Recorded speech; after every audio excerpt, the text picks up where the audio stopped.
In the tranquil village of Kaladi, nestled amidst the lush greenery of Kerala, a profound soul was born.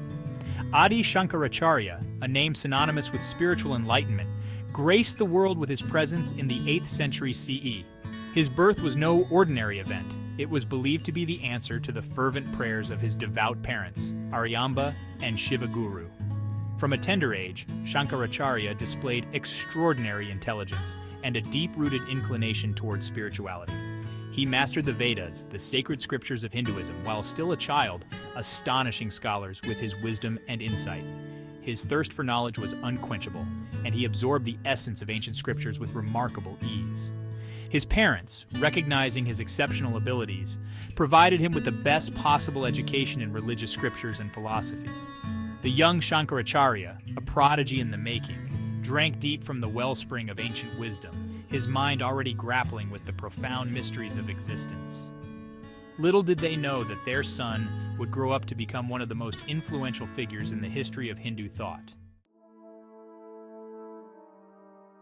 At the tender age of 8, a time when the world is usually a playground of endless possibilities and innocent joys, when most children are engrossed in worldly pleasures, running through fields, playing games, and laughing without a care in the world, Shankaracharya experienced a profound spiritual awakening. Unlike his peers, his mind was drawn to deeper questions about existence and the nature of reality. The ephemeral nature of the material world dawned upon him, and he realized the futility of chasing transient desires.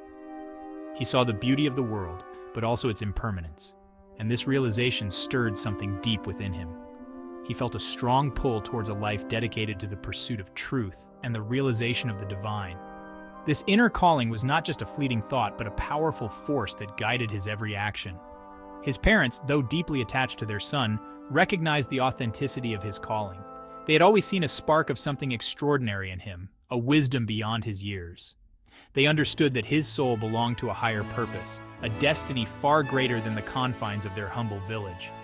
They knew that holding him back would be against the very essence of his being. With heavy hearts but unwavering faith, they gave him their blessings to renounce the world and embrace the life of a wandering ascetic. It was a moment of profound sacrifice and love as they let go of their beloved child for a greater good.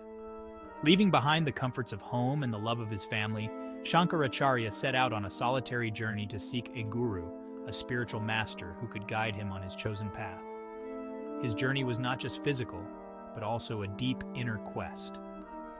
His heart yearned for the ultimate truth, and he was prepared to traverse the length and breadth of India to find it. He walked through villages, forests, and mountains, driven by an unquenchable thirst for knowledge and spiritual enlightenment. This act of renunciation at such a young age is a testament to his extraordinary spiritual maturity and unwavering commitment to his calling. His journey was filled with challenges, but his resolve never wavered, and his spirit remained unbroken. Along the way, he met various sages and learned from different masters, each encounter enriching his understanding and bringing him closer to his goal. His quest was not just for personal enlightenment, but for a deeper understanding that he could share with the world. Shankaracharya's journey is a powerful reminder of the potential within each of us to seek higher truths and live a life of purpose. His story continues to inspire countless souls on their own spiritual paths, showing that age is no barrier to wisdom and enlightenment. Shankaracharya's quest for knowledge led him across the dusty plains, where the sun beat down relentlessly, and the air was thick with the scent of earth and history.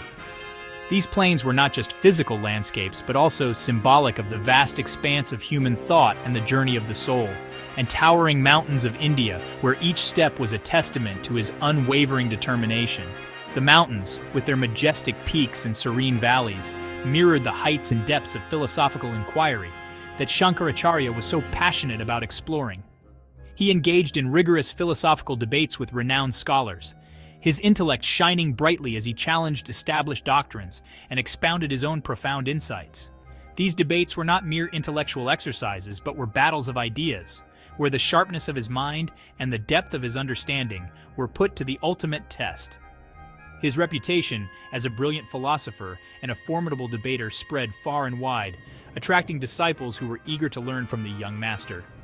These disciples came from various backgrounds, each bringing their own perspectives and questions, enriching the learning environment and creating a vibrant community of seekers.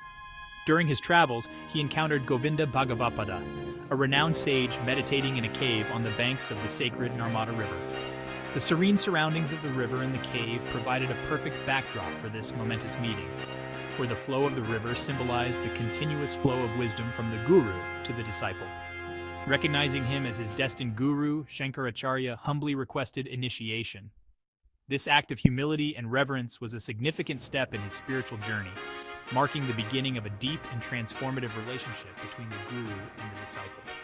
Govinda Bhagavapada, impressed by the young man's sincerity and sharp intellect, accepted him as his disciple and imparted to him the profound wisdom of Advaita Vedanta. This wisdom was not just theoretical knowledge, but a living tradition passed down through generations, aimed at realizing the ultimate truth of non-duality. Under the guidance of his guru, Shankaracharya delved deeper into the mysteries of the Vedas and Upanishads, mastering the intricacies of yogic practices and attaining a profound understanding of the true nature of reality. His studies were intense and all-encompassing, covering not just the philosophical aspects, but also the practical applications of these ancient teachings. With each passing day, he moved closer to the realization of his own true self, the ultimate goal of human existence, according to Advaita Vedanta. His meditations were profound, taking him to the depths of his consciousness, where he experienced the oneness of all existence. He spent several years in deep study and meditation, mastering the scriptures and refining his understanding of Advaita Vedanta. These years were marked by intense discipline and unwavering focus, as he sought to embody the teaching and live the truth with purpose. His journey was not just about acquiring knowledge, but about transforming his entire being, aligning his life with the highest principles of Advaita Vedanta. Section 4. The Essence of Advaita Vedanta, Unveiling the True Self. At the heart of Shankaracharya's teachings lies the profound philosophy of Advaita Vedanta, which means non-dualism. This philosophy is not just a theoretical construct, but a practical guide to understanding the nature of reality and our place within it. This ancient school of thought posits that there is only one ultimate reality, Brahmin, and that the perceived multiplicity of the world is an illusion, Maya. Maya is the cosmic illusion that makes us see the world as fragmented and diverse, hiding the underlying unity of all existence. According to Advaita Vedanta, our true nature is not separate from Brahman. We are, in essence, divine beings. This realization is not merely intellectual but experiential, requiring deep meditation and self-inquiry to uncover the truth of our being. Shankaracharya, with his extraordinary clarity and logic, revitalized and popularized Advaita Vedanta, which had been somewhat overshadowed by other schools of thought.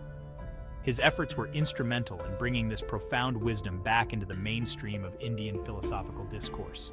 Through his powerful discourses and insightful commentaries on the Upanishads, he explained the complex concepts of Advaita Vedanta in a lucid and accessible manner, making its wisdom available to all sincere seekers. His works, such as the commentaries on the Brahma Sutras, the Bhagavad Gita, and the principal Upanishads, are considered masterpieces of philosophical literature. He emphasized that the path to liberation lies in realizing our true identity as Brahman. This realization, known as self-realization or Atmajanana, is the key to overcoming the cycle of birth and death, known as samsara. Ignorance of our true nature, he argued, is the root cause of all suffering.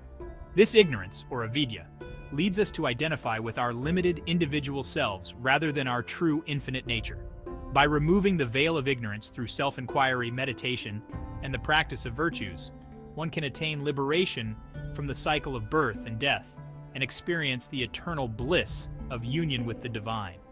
This process involves a disciplined approach to life, including ethical living, devotion, and the cultivation of wisdom. The journey to self-realization is challenging but ultimately rewarding, leading to a state of eternal peace and joy.